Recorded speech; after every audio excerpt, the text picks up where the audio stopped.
Hello and welcome to another video review. This is Shadowrun Returns for PC, Mac, Linux, iOS, and Android.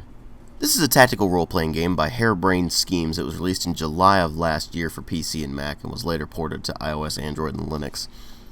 And it's one of those Kickstarter success stories. We hear a lot about a lot of failed Kickstarters lately, but this one actually was a success.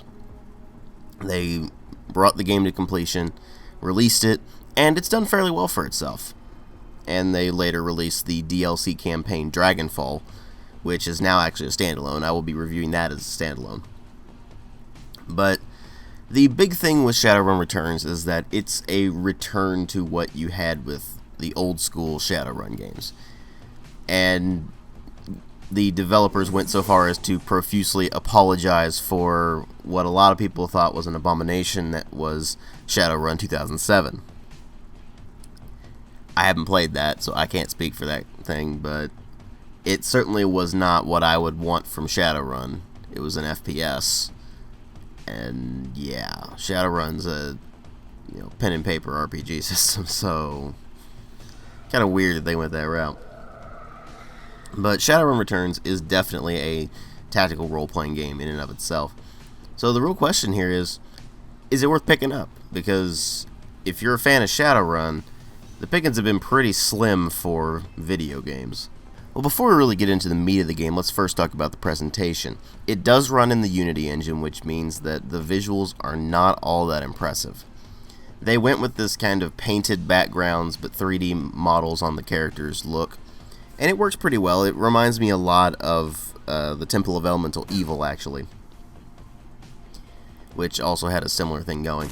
But the models are more detailed than that. They're certainly not visually impressive, but they do a good job with the art style, and so that propels it forward. So even though the modeling quality isn't all that great, the texture work is fairly bland, and the animations are rather wimpy, actually. Despite that, on the characters, the backgrounds look excellent, and the art style in general just screams Shadowrun and cyberpunk. So they've done a fantastic job with the art style despite not having top-of-the-line visuals or anything like that. And for a tactical RPG like this, visuals aren't that big of a detriment, so it's really not that big a deal. The one thing I don't really like about the visuals is the UI design. It's functional, but there are certain things that are tucked behind menus and things like that that I feel could be more accessible. Something a bit more proper PC RPG-like, but they just didn't go that route and went for something that I feel like was meant to be functional not only on PC but also on the iOS and Android ports that they would later do. So the UI is really the only sticking point I have with the presentation overall, apart from the general meh quality of the 3D modeling and animation, but that's not that big a deal. Although the blood does look kind of odd. It almost looks orange rather than red, so that just kind of weirded me out a bit. But other than that, they've done a very good job with the art style. There's also the sound design, which is fairly bare bones. There's not really any voice acting in the game, just grunts and yells of pain and things like that. So what they did instead was they went with all the dialogue is text option, and so you don't really have any characters saying anything, not really anything to speak of there. The music is certainly cyberpunk inspired, and it works pretty well. It's not all that memorable, though. It's something that works, but it just doesn't really stick with you. And then there's the sound effects, which are okay. They're not particularly impressive. So the sound design overall is just average at best, really. But obviously what really matter here are the story and the gameplay. Now, when I talk about the story, you have to keep in mind this game was really made more as a platform than just a game. So you do have the Dead Man Switch campaign, and that is a fully featured campaign in and of itself. But They shipped this thing with an editor. Now, I haven't fiddled with the editor myself, so I can't speak for how easy to use it is, how powerful of an editor is, that sort of thing. But there have already been a number of modules readily available on the Steam Workshop. It is fully integrated with that, so if you complete the Dead Man Switch campaign and you want more, you can very easily go to the Steam Workshop and find a ton of modules available. And I imagine that over time we'll continue to see more get developed, because this is, well, it's the first Shadowrun game to come out in quite a while that was actually a Shadowrun game. So, with this particular bit in mind, we come to the Dead Man Switch campaign, which is the stock campaign shipped with this game. You play as whatever your Shadowrunner is, whether you're insert class here, but you're contacted by Sam Watts, or at least a message by him. He is an old accomplice of yours, and the message was triggered by a Dead Man Switch, which is basically just when he dies, this message gets delivered. And so his message says that he has a very large sum of Nuyen, which is the currency in Shadowrun, being held for whoever can bring him justice for his death. And so you have to go and find out who killed him, why they killed him, and bring them to justice. Or at least that's what the basic premise of the story is. It gets a lot more complicated than that later on. And you'll find that the game is a very, very linear one for an RPG. There are choices to be made, and they do have consequences. But the plot itself is rather linear and eventually leads to the same conclusion no matter what you do. That said, there are different nuances to the conclusion itself and different nuances to the way you get there, so it does actually play out more like a proper role-playing game than a lot of games do these days. But if you're looking for something that's more free-form or sandbox, then you're probably going to be disappointed with it. That said, the plot itself is okay. It feels like an introductory campaign for a Shadowrun game. That's pretty much what it is.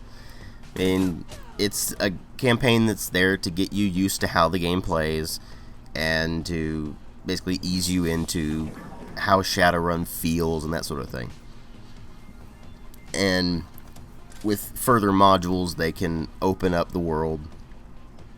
They can give you a lot more freedom to do what you want, give you side quests up the wazoo, because there are a few in this thing, but not many. And things like that. So you'll find that while it does feel like a Shadowrun game, it feels like you're playing an introductory campaign, and while the plot is alright, it's not particularly impressive. And so the campaign basically does its job, and that's about it. It's not bad, it's just there. And they've pretty much left it up to further modules to improve upon this and make things more interesting. Not to say that the game isn't interesting, it certainly is, but the plot isn't going to be what's really keeping you there. It does enough, but it's not going to be drawing you in heavily with great character development or things like that. It feels more like fan service in a lot of ways, with things like Jake Armitage popping up, for example. Stuff like that. At any rate, the gameplay is where Shadowrun Returns really does shine in a lot of ways.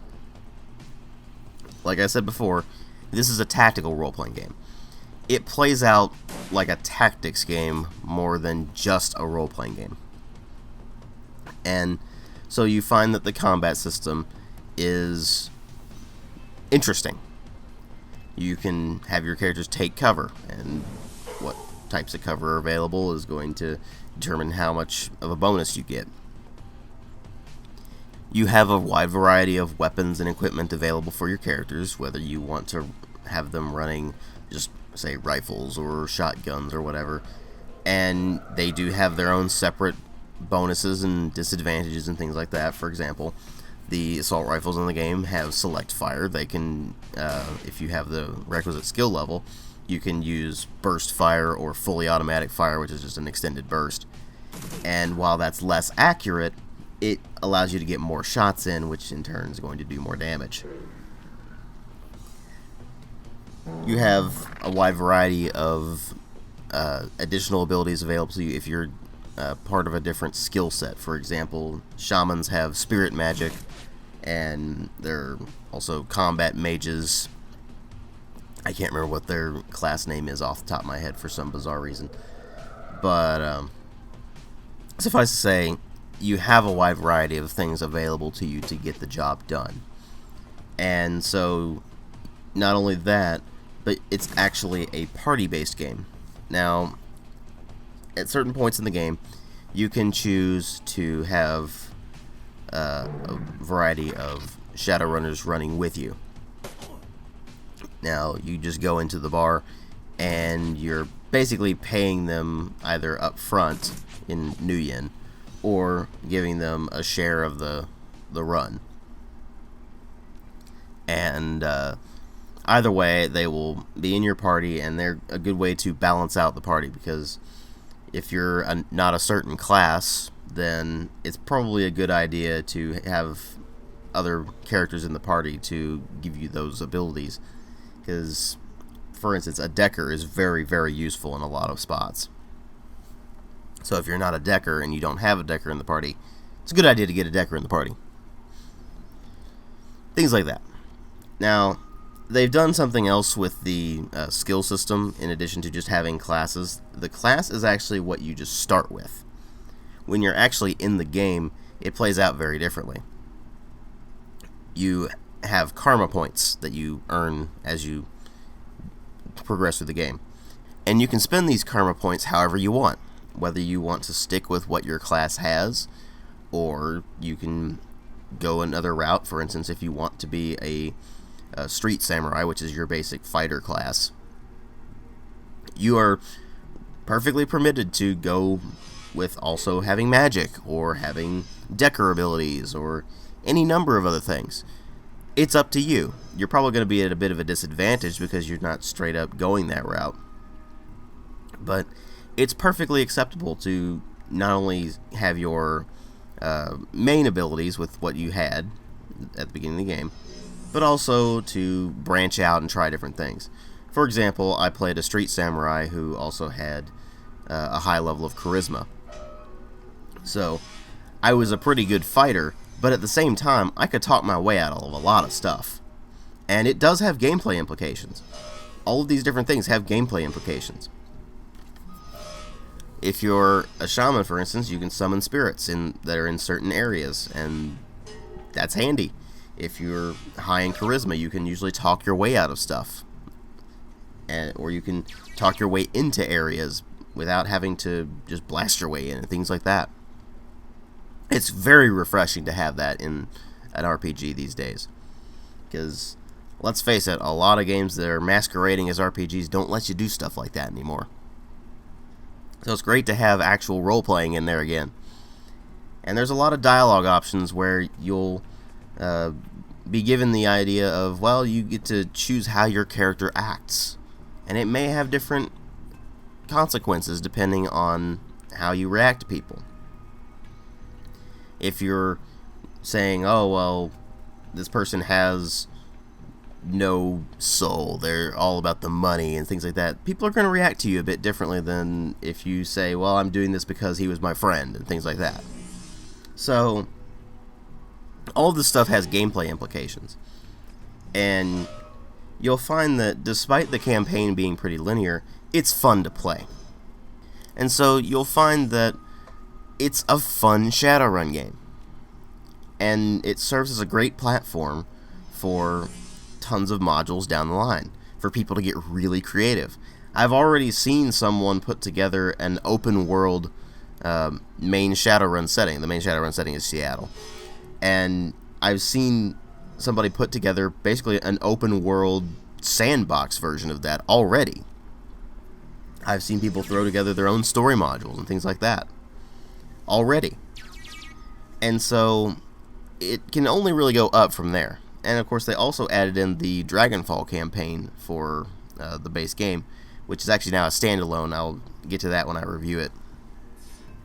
But it's a good game. It's worth playing, especially if you're a fan of Shadowrun. And if you're not a fan of Shadowrun, if you don't know anything about it, it's pretty easy to pick this up and play it and just learn Shadowrun through it. Now, obviously, it's not going to be the same experience as the tabletop. It's certainly inspired and everything. But it's not going to be the same exact experience. But it's a good way of easing you into the basic idea of what you should expect from Shadowrun. And if you're looking for a good tactical RPG, this will certainly scratch that itch. But that said, the Dead Man Switch campaign is only meh. It's solid enough, sure, but it's not going to win any awards anytime soon. Let's put it that way. But overall, the game is well worth playing, particularly if you're a Shadowrun fan, or if you're looking to get into Shadowrun and don't want to just jump right into the tabletop. I give it a 3.5 out of 5. Thanks for watching.